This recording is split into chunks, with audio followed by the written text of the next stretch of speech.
My name is Davina Dahliasari.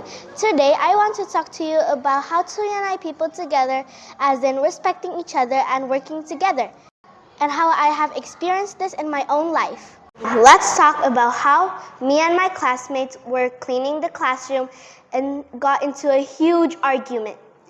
Some people worked hard and worked together, and some people just played.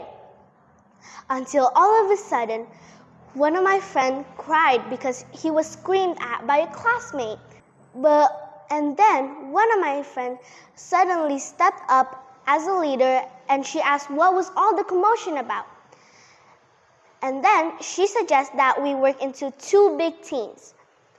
One team worked at the shoes, sandals, and bathroom, and one team worked at the classroom. I realized that being a good leader is that we understand each other's feelings and needs of others. Empathy helps us in building good relationships and motivating people. For that semester, I applied all my leadership lessons for a project for a school festival. First, I listened to everyone's idea and respect everyone's answer.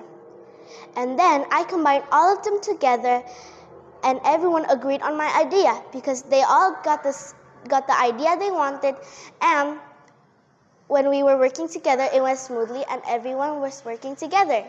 Throughout these experiences, I've learned that being a great leader is unite others by 1.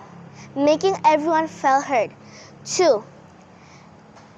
Identifying a shared goal that everyone can look towards. 3. Giving a meaningful role. 4. Building consistency. 5. Celebrating achievements. We can all practice these leadership skills by truly listening to other people's idea. While we may not always agree on every issue, great leaders help us understand that unity isn't about perfect agreement. It's about choosing to move forward together, especially when challenges arise. As I continue through school and to the community, I hope to build on these leadership lessons to unite others around shared goal and mutual respect. Thank you.